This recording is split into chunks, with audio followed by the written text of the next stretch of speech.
exited from the amphitheater, please do remember to practice social distancing by keeping it at least 1 meter away from the next group of guests. With that, thank you for your understanding, stay healthy, and enjoy the show.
The night safari into the creatures of the night presentation. My name is Pavitra. I hope all of you are feeling good tonight. Now, before we start the show, I have a few important messages I need to share with all of you. Firstly, take a good look at the 3 staircases we have here. 1, 2, and 3. Once the show starts, please remain seated. Do not move up and down the steps because we have animals coming from all over this amphitheater. The next important message, as you know, this is night safari. Our animals are nocturnal. So, any bright lights and sudden flashes may scare them, startle them, and even distract them during the show. So for this, I need your help to make sure your flashes or spotlights are switched off. Okay? Alright, now as this is an important message, I'm going to try to translate this message into 3 different languages I know. Let me start off with the most easiest one for me, my mother tongue. Tamil speaking guest, Malay Vanakkam, Malay Vanakkam. தயவு செய்து புகைப்படம் எடுக்கும் பொழுது flash பயன்படுத்தாதீர்கள். நன்றி வணக்கம். Alright, and next one would be Malay speaking guest. Selamat malam. Tolong jangan menggunakan flash camera Anda ya. Terima kasih. And the last one, the most difficult one, Mandarin speaking guest. 你好，早上晚上好。请不要用上狂灯，谢谢你们。Thank you very much. Okay, despite this translation, you might still see flashes going on. So when this happens, please let them know that their flashes or spotlights are switched on. Okay? Alright, now another extra additional information. As you can see, it's drizzling quite very lightly. But let's say if it gets any heavier and then you do need to use your umbrella, please do not open your umbrella because this would distract the animals. And also if it gets even more heavier and then we might need to cancel the rest of the show. This is due to the safety of all of you and also the animal. Okay? If yes, please give me a thumbs up. Alright. Now, as all of that is out of the way, I have one final question. And for this, if you're ready, give me a big clap. Alright? Are you guys ready for the show? Ladies and gentlemen, boys and girls, the creatures of the night will be on the prowl.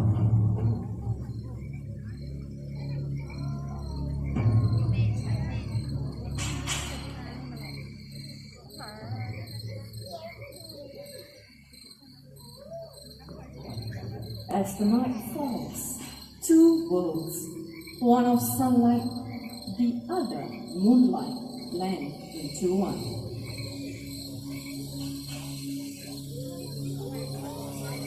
Animals like the white raccoon searches for his last bits of food before heading home to sleep. Digging with his dexterous paws, he searches for his favorites. Insects, worms, snails, and even the prized eggs. Once satisfied, he would return to his big tree and curl up for the night.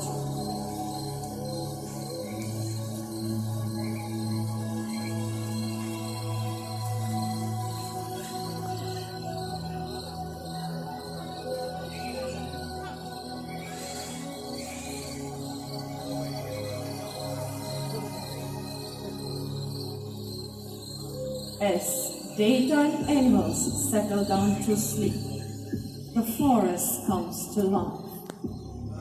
Hidden amongst the shadows, nocturnal animals emerge from the dark silhouettes of the forest, with a body designed for speed and agility. A ghost-like marble fox appears in the forest clearing. Known for their clever nature, this versatile fox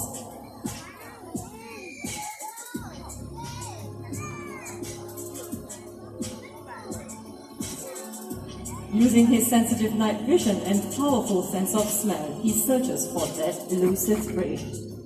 Hunted for spots and for their beautiful fur coat, this amazing animal deserves our protection before they disappear forever.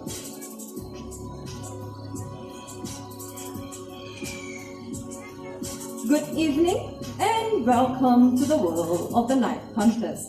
I'm often being asked, how do nocturnal animals survive? Well, all night creatures have unique adaptation for survival in the forest. For example, the binturong. Jet black in color, they are almost invisible at night. With their excellent eyesight and quiet ways, moving through the dense forests of Asia, they are able to pounce on small animals easily. Birds' eggs are their favorite, and they also feed on fish, fruits, and small mammals. One of the amazing adaptations of the binturong would be, come on Nanya, come on, let's show them, would be, let's wait for it, their strong, powerful, prehensile tail, which enables them to climb trees and also hang from branches just like this. And everyone, this is Nanya, our binturong. While he walks back home, take a good look, he's known as the Asian bear cat due to their short stubby leg and bear-like walk. And off he goes. Let's give it up for Nanya, our binturong. While civets rely on their keen sense of smell to look for their food, other nocturnal animals rely on their acute hearing. For example, the owls. Joining us tonight, we have Rainbow. Rainbow is a great horned owl. They can be found in North America and happen to be the largest species of owls found in that continent. Now cast your eyes in the middle staircase. This is my personal favorite. This is Oscar. Oscar's a Eurasian Eagle Owl. Like their name suggests, they can be found in countries in Europe and also Asia. And the chatty one on my left would be Midnight. Midnight's a Malay fish owl, also known as the buffy fish owl. They can be found in countries like Malaysia, Indonesia, and also here in Singapore. In fact, they are the most common owls found here. Now, how many of you believe me if I say owls are known to be the quietest raptor in the world? Okay, we have some believers. Tonight, we're going to show you how quiet they can be. For that, I need everyone to remain seated and focus your attention to Midnight. Alright, Midnight, whenever you're ready.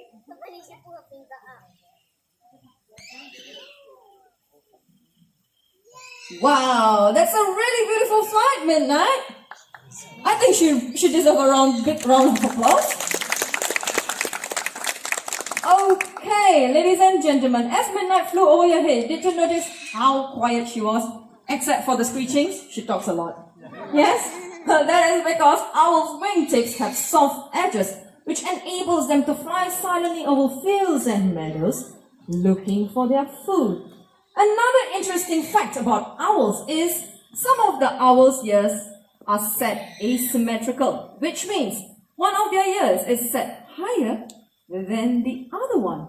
This helps them to triangulate the exact location of their prey and help them catch their prey even in total darkness. Wow!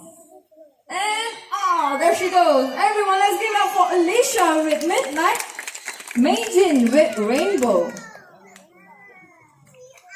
Okay, I've not forgotten Oscar here. Oscar here is staying back to show us one of the amazing adaptations of the owls, the rotation of their head. We all know that owl can rotate their head to a certain degree, right? Now, I will give you 3 options, and if you think whichever is correct, just raise your hand. Who thinks it's 180? Me! Okay. Who thinks it's 270? Alright, that's a lot of them. Who thinks it's 720? Okay, we still have people who believe it's 720. 700. Okay, for those who think it's 360 and above, 360 is a full circle. The head might just drop off. Just saying. Okay, the correct answer is actually 270 degrees, and Oscar here is gonna show us that. Do you guys wanna see that? Yeah. Yes? Alright. Okay, Keen, let's show them. And there she goes. Now, one more. We can see one more time, right? If you missed that, one more time. And there she goes. Wow, I know, right? Each and every time I see, I go, wow. Why owls can do that is because, unlike you and I, they can't move their eyeballs up and down or right to left. So, to compensate that, they rotate their head 270 degrees to look around. Eurasian Eagle Owls are also one of the largest species of owls in the world. Their wingspan can go up to 6 feet in length. With that, let's give it up for Oscar with King. Okay, we're gonna have someone very strong coming up to take this. Wait for it. There he is. Oh, you can continue clapping. Thank you, Zohairi. So sweet of you. Okay, from the kings of the sky, we're gonna move on to the African continent. For this next segment, oh my god, he is so cute. I'm sure all of you will think so too. And I need to be off the stage for this little pretty boy. Let's wait for him.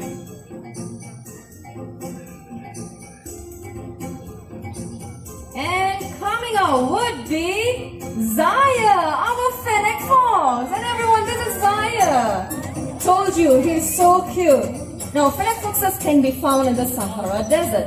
They are also the smallest canine in the world. Look at his ears. Fennec foxes have the largest ears relative to their body size, which can be up to 6 inches in length. They use these ears to listen for prey and predators and also to get rid of heat from their body. Now, don't be fooled by this dainty fox. They can jump up to 1 meter and spring for 1.2 meter, making them almost impossible to catch. At this spot, look at his feet. They look like as though he's wearing furry shoes. That fur protects his feet from the hot sand and also keep them warm during the cold night. And off they go.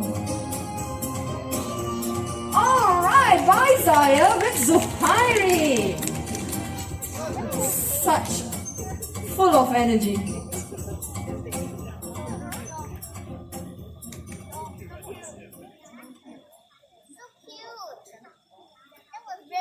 For this next segment, please remain seated.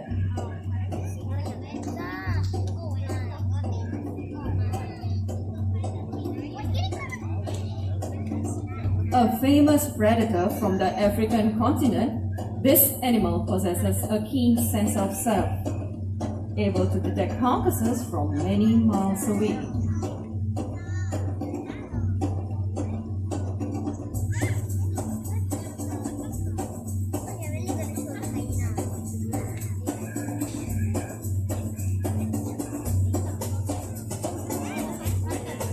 The largest of the hyena species. This is the spotted Palina. They have powerful jaws able to crush bones, even those of elephants. With their excellent digestive system, they are able to digest their entire prey, including the skin, bone, horn, teeth, and even the hoofs. Spotted hyenas are very vocal, producing different types of sound, which includes grunts, yells, and even the laugh, giving them the name the laughing hyenas.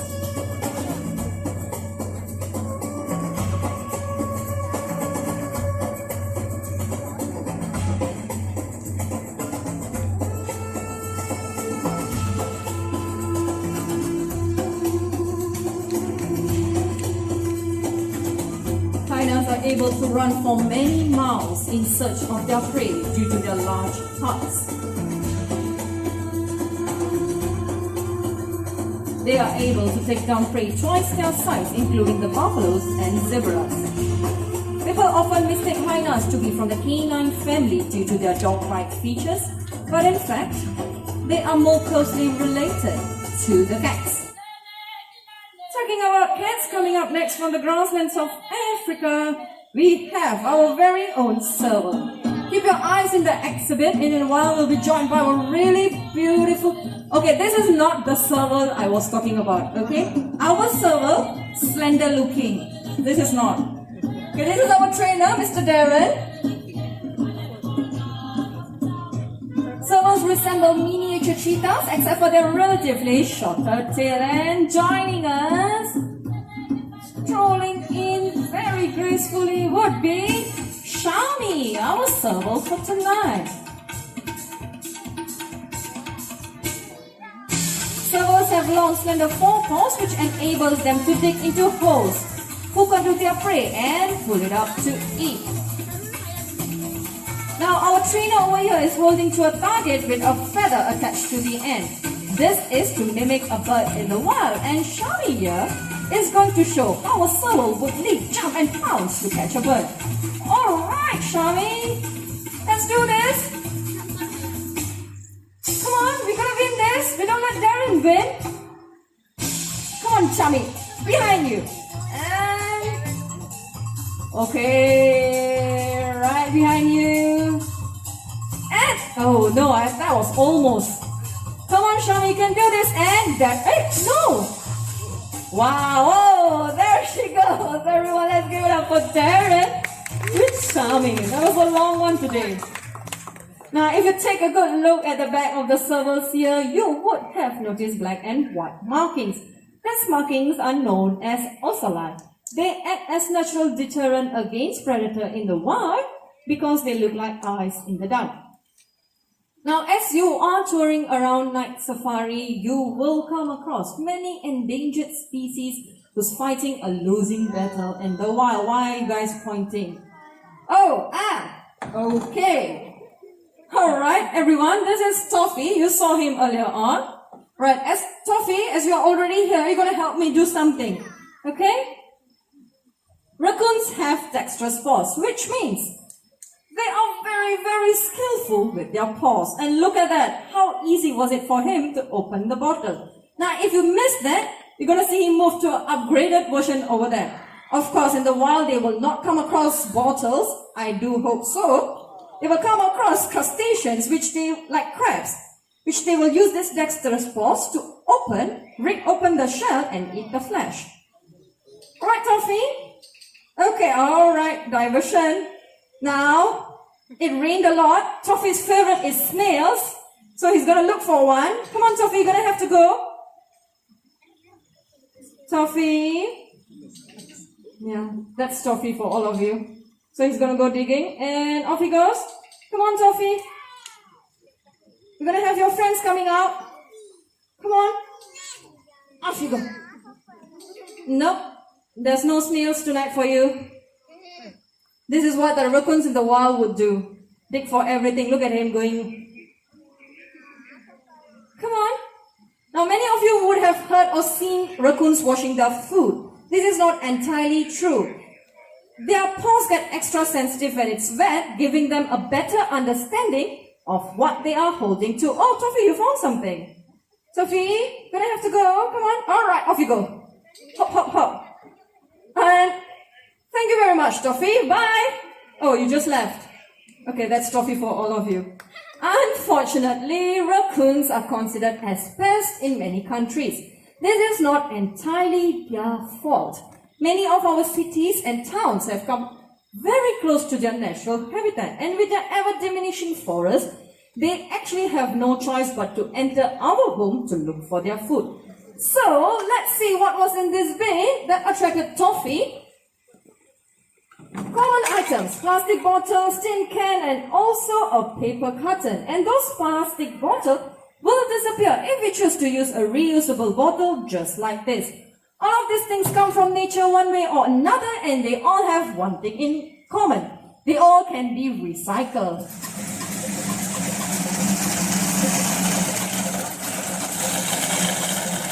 Thank you. Now this is my very noisy recycling bin, and no, I'm not going to do the recycling. I'm going to have my two faithful assistants coming on stage to show us how to recycle. They are the small clawed otters, and they are the smallest species of otters in the world. There they are. Hi girls. Plastic bottle pro, Bailey. Helping me and being very ambitious tonight is Bubbles with a tin can. Alright Bubbles, push it in. Come on. You can do this! You can do this! Maybe some encouragement? Come on, Bubbles! Billy's on the third one! There you go! Good girl! Alright, one more. Just like how you did just now. You can do this. Push it in. Not juggling, recycling. Yeah, maybe by tonight. She tries her level best every night. There you go! Good girl! Okay, paper carton. Girls, paper carton. Zohairi, paper carton. Do it myself. Okay, all of you gonna help me with this? So, if you think paper carton go into the aluminium department, please clap. No? Okay. Plastic? No? Okay. Others? Yeah! That's Bailey and Bubbles, our small clawed otters. They are here to share. You all can reduce, reuse, and recycle. Now, as our journey through the night has come to an end, please remember the lessons we learned today. From the owls in the sky to the bindrum on the branch and to the raccoon on the forest floor. They all bring a message, that is to help save their cousins in the wild and also their fragile forest they call home. What you do, make a difference, and you have to decide what type of difference do you all want to make. Because the greatest threat to our planet is to believe that someone else will save it for us. With that, have a great night at the Night Safari. My name is Pavitra. If you have any feedbacks or suggestions which you'd like to share with all of us, you can do so by scanning the QR code which can be found on the pillar as you are exiting the amphitheater. Thank you, stay safe, and good night. Please remain seated and wait for our presenters or operation friends to call out to your row to exit. Now we'll direct you to the exit point, and once